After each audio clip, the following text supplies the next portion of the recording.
Hi, this is Pastor Jay Lewis. I'm on today briefly just to encourage you today because it is a beautiful day that the Lord has made. But I'm sensing that it's not beautiful on the inside of some of you today. Here's some scriptures that you can look over that goes with what I'm about to share with you. 2 Kings chapters 18 through chapter 20. And similar information about this whole thing, it comes from 2 Chronicles chapters 26 through chapters 32. You have almost identical information given in Isaiah chapters 36 through 39. It's talking about Hezekiah. Some of you are having a Hezekiah experience right now in your life. So let me get to the point. Hezekiah becomes king of Judah.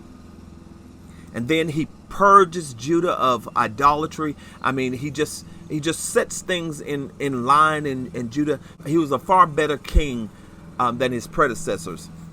But this is what happened. The king of Assyria sent some messengers to Hezekiah. It was threats. And Hezekiah knew of this man's reputation. And he knew that Judah was coming up against something that it looked like the demise of Judah. Well, Hezekiah sends word to Isaiah, the prophet. Now, when Hezekiah and Isaiah got together, it wasn't for a business meeting, but it was for a prayer meeting. And see, 2 Chronicles says, if my people who are called by my name will humble themselves and seek my face and turn from their wicked ways, then will I hear from heaven and I will forgive their sin. But most importantly, I will heal their land. When people get together in prayer to seek the face of God, I don't care how bleak it looks, I don't care how dim it looks, but when we seek God's face, he promised that he'll come with the balm of healing that we need. So Hezekiah and Isaiah got together. This is what I'm trying to say to you. If you learn to pray and let God have his way, I'm talking about praying till God starts healing, praying till God starts delivering, praying until God makes a way out of no way. Pray. Keep it before the Lord. Hezekiah got together with Isaiah. It was a king and it was a prophet. A king and a prophet came together. So what am I saying? If the government and the church would ever get together, if the politicians and the church would ever get together, I'm not talking about for a business meeting. I'm not talking about for a strategy meeting. I'm talking about for prayer, seeking the face of God. To seek the face of God, we see clearly what the outcome can be. Here it is. So Hezekiah receives a boastful letter from Sennacherib. He's the king of the Syrians. And the letter did these two things. It puts down the leadership. It put Hezekiah down. And then the letter laughs at Hezekiah's God. When the enemy attacks you, whether it's your family, whether it's your community, whether it's your government, whether it's your nation, when the enemy attacks, he will attack your character, he will attack your integrity, and he will attack your ability. Then he will attack who you trust. He'll attack what you trust in. Where is your God now? And he does this to take your feet out from under you, to destroy your foundation. Because when your foundation is shaken. So Hezekiah prays and Isaiah prophesies. Hezekiah speaks to the Lord. Then Isaiah speaks for the Lord.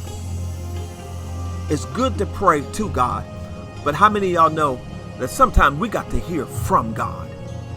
Because sometimes it's going to look so bad. Sometimes it's going to look so dark, like some of you are experiencing right now. But you have to pray and then speak those things. Prophesy. You have to pray and speak those things that be not as though they were. And even when we feel overwhelmed in the present situation, you have to remember that you're not wrestling against flesh and blood. You have to remember that greater is he that is in you than he that is in the world. Hezekiah prays and Isaiah prophesies. Somebody needs to prophesy over your situation right now. You need to prophesy. What are you saying about your situation right now? In Luke 7, Jesus told a woman's dead son to rise up. In John 11, he tells Lazarus, his dead friend, to rise up. What are you speaking to your situation right now? If you're sick, you need to be speaking out of your mouth, by his stripes, I am healed.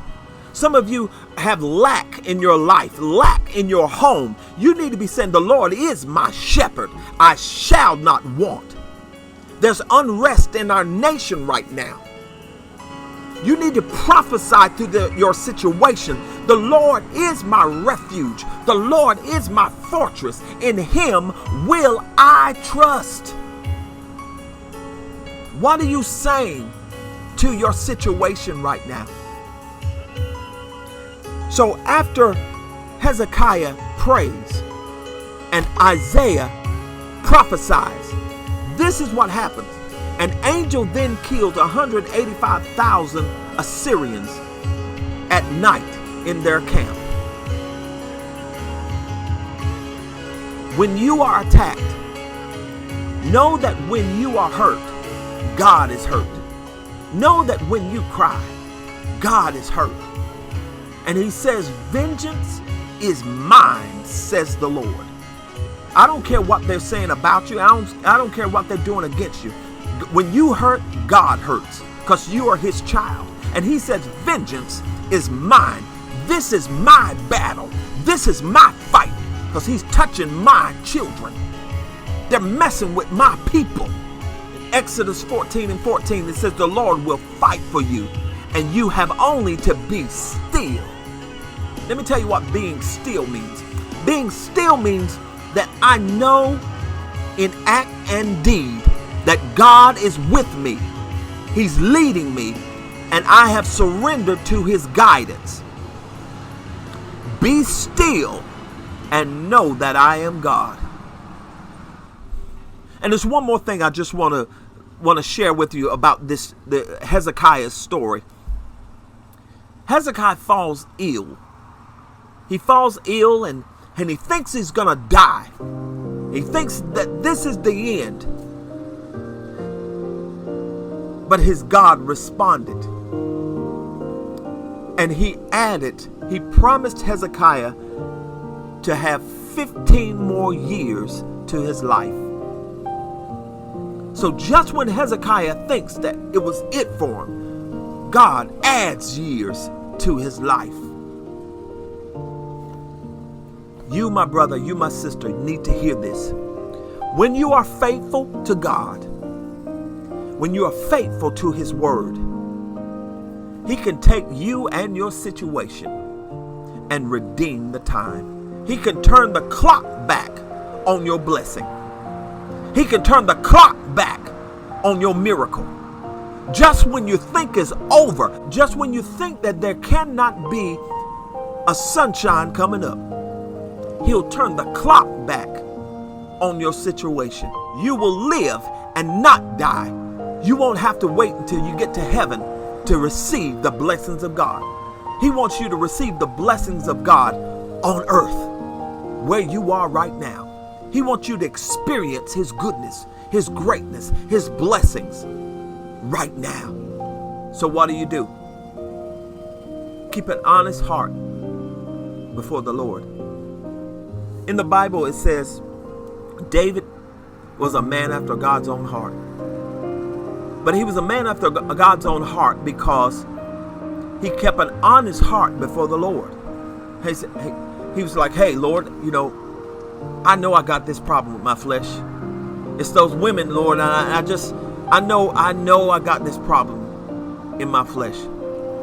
Lord, I know I murdered the man. Lord, I know I have this hang up and I have that hang up. See, your greatest defense over your enemy is to maintain an honest heart before the Lord. The devil and nobody else will ever be able to hold anything over your head.